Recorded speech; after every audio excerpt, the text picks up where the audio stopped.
இன்றைய முக்கிய செய்திகள். முதல்வர் விஜய் குறித்து அவதூறாக பேசிய வழக்கில் திமுக முன்னாள் அமைச்சரும் தற்போதைய திருச்செந்தூர் எம்எல்ஏவுமான அனிதா ராதாகிருஷ்ணனை போலீசார் கைது செய்துள்ளனர். பின்னர் முன்ஜாமீனில் விடுதலை. அனிதா ராதாகிருஷ்ணன் கைது. கொந்தளித்த திமுக. தாவக ஆட்சியை வீழ்த்துவோம். சவால் பின்னணி என்ன? அரசியல் களம் கொதிப்பு.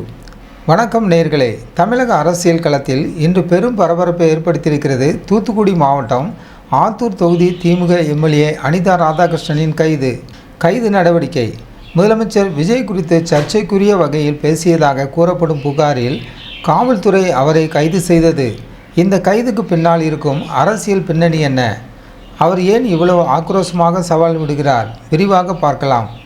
தூத்துக்குடி மாவட்டம் திருச்செந்தூர் சட்டசபை தொகுதியில் திமுக சார்பில் போட்டியிட்டு வெற்றி பெற்றவர் அனிதா ராதாகிருஷ்ணன், முன்னாள் அமைச்சர். இவர் கடந்த மாதம் 20ஆம் தேதி மறைந்த முன்னாள் முதல்வர் பிறந்தநாள் பொதுக்கூட்டத்தில் பேசும்போது முதல்வர் விஜயின் தனிப்பட்ட வாழ்க்கை குறித்து கடுமையாக பேசினார். இது சர்ச்சையை கிளப்பியது. கைது மற்றும் அனிதா ராதாகிருஷ்ணனின் சவால். ஆத்தூர் காவல்துறையினர் அனிதா ராதாகிருஷ்ணனை கைது செய்தனர். சுமார் 6 மணி நேர விசாரணைக்கு பிறகு மருத்துவ பரிசோதனைக்காக அழைத்து செல்லப்பட்ட போது செய்தியாளர்களிடம் பேசிய அனிதா ராதாகிருஷ்ணன் மிக கடுமையான விமர்சனங்களை முன்வைத்தார். அவர் என்ன சொல்கிறார் என்றால், இந்த ஆட்சி 6 மாதத்திற்கு மேல் நீடிக்காது, அதை நாங்கள் விடமாட்டோம், சத்தியம் செய்து சவால் விட்டுள்ளார்.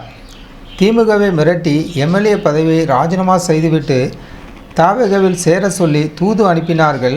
அதற்கு நாங்கள் பணிய மாட்டோம் என்பது அவர் முன்வைக்கும் முக்கிய குற்றச்சாட்டு.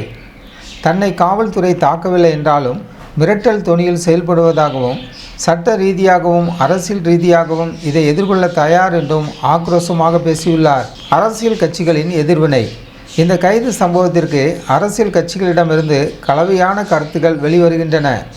முதல்வர் குறித்து அவதூறாக பேசிய வழக்கில் திமுக முன்னாள் அமைச்சரும் தற்போதைய திருச்செந்தூர் எம்எல்ஏவுமான அனிதா ராதாகிருஷ்ணனை போலீசார் கைது செய்துள்ளனர்.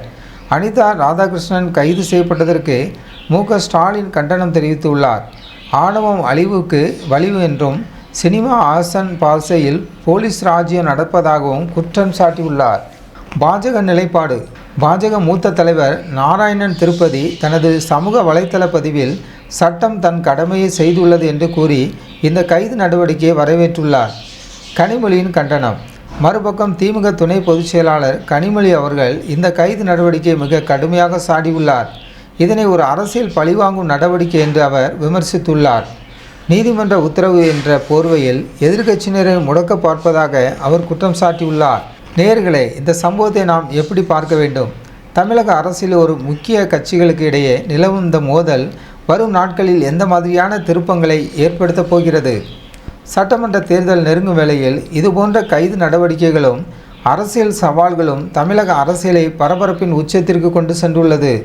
எது உண்மையான சட்டம், எது அரசியல் பழிவாங்குதல் என்ற குழப்பத்தில் பொதுமக்களாகிய நாம் இருக்கிறோம். இதை பற்றிய உங்கள் கருத்துக்களை கீழே உள்ள கமெண்ட் பகுதியில் பதிவு செய்யுங்கள். இதுபோன்ற அரசியல் செய்திகளை உடனுக்குடன் தெரிந்து கொள்ள நமது ஜாய்ஸ் டிவி சேனலை சப்ஸ்கிரைப் செய்யுங்கள்.